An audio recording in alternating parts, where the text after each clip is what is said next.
Muito bem, pessoal.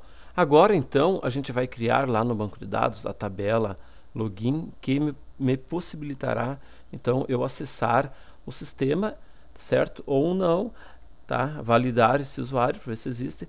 E depois, lá dentro do nosso sistema, então, também me possibilitar gravar um novo usuário, manipular, listar, excluir, editar, enfim. Então, vamos voltar aqui para o nosso banco de dados. Então vejam, vamos ir aqui no nosso banco de dados, aqui no Aula Neria, vamos vir aqui no Temas, no Public, vamos aqui no Table, vejo que está zerado. Então a gente vai criar agora a tabela Login. Existem duas formas, tanto via SQL quanto usando o próprio wizard dele. Então a gente vai fazer das duas formas. Primeiro a gente vai fazer via SQL, tá ok? Então, com certeza muitos de vocês já conhecem SQL, então não vai ter problema nenhum. Para quem não conhece, então eu vou criar essa nossa tabela passo a passo para que vocês tenham um aprendizado inclusive de SQL. Então vamos lá, para mim criar uma tabela, então create table e o nome da tabela que eu quero criar. Vamos dar o nome de login, pode ser? Então dei o nome de login, eu vou finalizar aqui, então abre e já fecha. Muito bem. Agora, como é que faço? Vamos primeiramente dar um nome para os nossos campos. Então veja bem, quantos campos eu tenho? Eu tenho o campo usuário, campo senha. Mas toda tabela, pessoal, internamente também tem um código que vai identificar este registro, um código que normalmente é usado como chave primária, tá certo? Que claro que aqui no meu programa não precisa aparecer o código, tá ok? Porque ele só vai entrar com usuário e senha, mas internamente, normalmente você tem um código na tabela, tá certo? E na hora de nós cadastrarmos lá no nosso sistema, eu vou dar lá, por exemplo, código 1 Neri, código 2 Lisiane, código 3 Gustavo, código 4 Julie e assim por diante. Então vamos vir aqui, opa, onde é que eu estou? Aqui. Aí, agora sim, vamos dar continuidade, vamos criar a nossa tabela login e os seus campos, os seus atributos. Então primeiro vamos dar o nome de log underline código. Por que log, pessoal? Log é para mim poder identificar que é um login, tá ok? Então, como eu vou ter muitas tabelas, muitos campos códigos, então no momento que eu enxergar lá, por exemplo, deu erro no campo log underline código, eu já sei então que é o código do login, tá ok? Vamos dar então, agora, segundo passo é identificar o tipo de dado que vai ser. Então eu vou colocar integer, ou seja, vai ser um tipo de dado inteiro, de 1 até milhares de registros, tá ok? Então vamos usar o integer e vamos definir aqui como sendo not null, ou seja, este campo não poderá ser nulo. Então, ou seja, quando eu estiver cadastrando um usuário, um login, esse campo log código terá que existir, tá certo? Eu não posso omitir esse campo. Vamos criar agora um log usuário, tá? E agora tipo de dado. Então a gente vai colocar aqui, ó, caractere,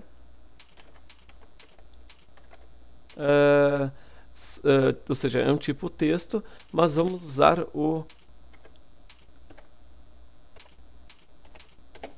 varying, que significa o seguinte: é um tipo texto, mas que não vai ser fixo. Por exemplo, eu vou colocar aqui tipo 10, mas não é um campo fixo, ou seja, eu não quero 10 caracteres, não quero armazenar os 10 caracteres.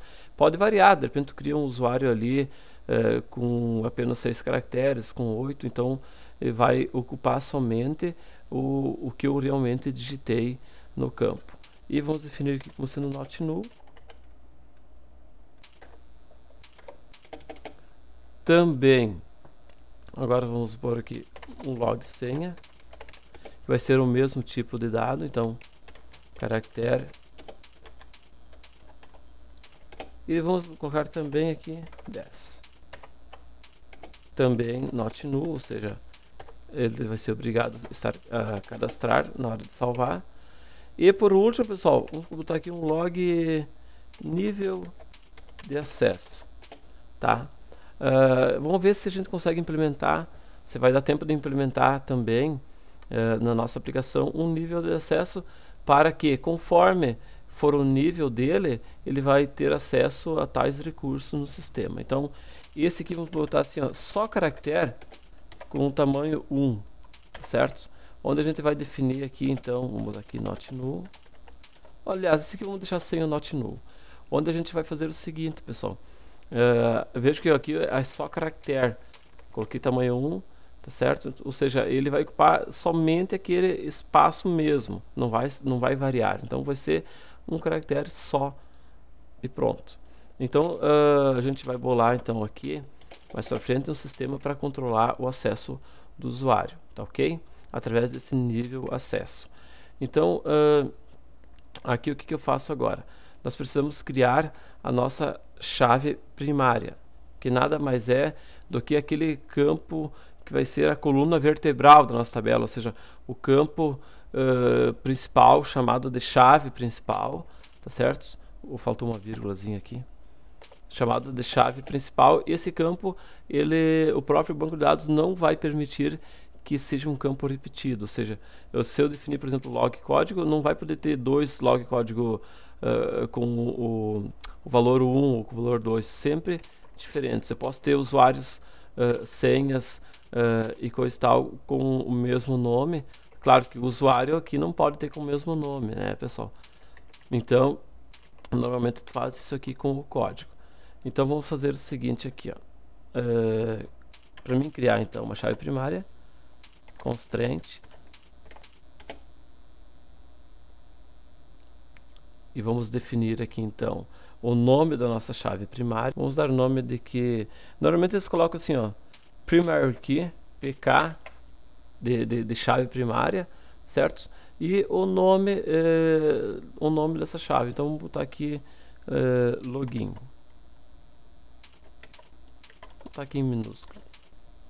pk login. Então pk é primary key, tá?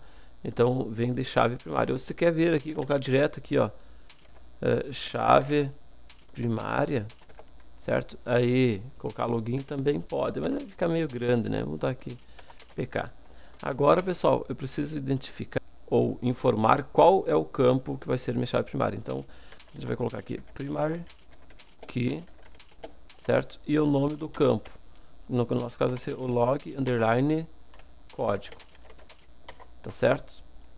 E assim então nós criamos a nossa tabela e definimos então o nome de uma chave primária e definimos qual vai ser o campo chave, tá certo? Então é claro que nesse caso em login tu poderia definir o próprio log usuário como sendo chave primária, já que não vai poder ter dois usuários com o mesmo nome, tá certo? Então, na medida que tu estiver criando, tu pode modificar isso aqui. Não, eu acho que o campo chave primária deve ser o tal, você vai lá e coloca, tá certo? Então aqui estou explicando para vocês como é que tu faz, depois pode modificar sem problema nenhum. Agora a gente vai clicar aqui nesse botão para mandar executar, tá certo? Então deixa eu dar aproximar aqui um pouquinho. Então esse campinho aqui, tá certo? Agora nós vamos voltar, nós já criamos ele, vamos fechar, vamos fechar, veja que aqui embaixo apareceu, olha só, query retornado com sucesso, certo? Em 78 milissegundos que ele conseguiu criar, certo? Então tem uma chave aqui, índice, beleza, vamos fechar aqui agora, tá? Aliás, vamos salvar até isso aqui, até acho que eu vou mandar para vocês também isso aqui. Vamos selecionar aqui o nosso diretório onde a gente está fazendo nossas videoaulas. Aulas Neri. Vamos criar aqui até vou botar aqui script SQL, tá? Então vamos botar tudo aqui dentro. Usar o nome então de cria tabela login, tá certo? Inclusive isso aqui eu vou vocês terão acesso inclusive a esses arquivos também, tá certo? Vamos agora, vai ficar muito fácil isso aqui para vocês, né, pessoal? Pelo amor de Deus. Vamos fechar aqui. Agora o que nós vamos fazer aqui? Voltou para cá. Agora, olha só, pessoal, vamos com o botão direito aqui, refresh. O que aconteceu? Aconteceu então que apareceu a nossa tabela login aqui. Vejam que nós temos os 4 campos aqui, ó. Estão vendo aqui? Aqui é o login, tá? Minhas colunas, 4 colunas, posso clicar em cada uma delas, tá certo? Então aqui aparecem algumas informações, tipo assim, é a chave primária? Yes. É not null? Yes. É sequência? Não, sequência no caso, se tu definir como sequência, ele iria criar automaticamente, por exemplo, seria automático o código. O tipo de dados, não tem default, o nome dele, tá certo? E no caso, o position é o primeiro campo da tabela, certo? O usuário é o segundo campo, a senha é o terceiro e assim por diante, tá certo? Então, temos aqui as colunas. Constraints, ou seja, minha chave primária, eu tenho aqui o pk login, tá certo? Que temos aqui a informação dele. A coluna aqui é chave, tá certo? Se tu quiser alterar, pode alterar, certo? A tua chave. Não tenho nenhum índice criado, nenhuma trigger. Isso aqui até possivelmente a gente vai ver alguma coisa também. Então, pessoal, eu já tenho aqui a minha tabela login criada. Então, agora, na próxima aula, a gente vai dar continuidade a ele. Tá ok? Um abraço, tchau!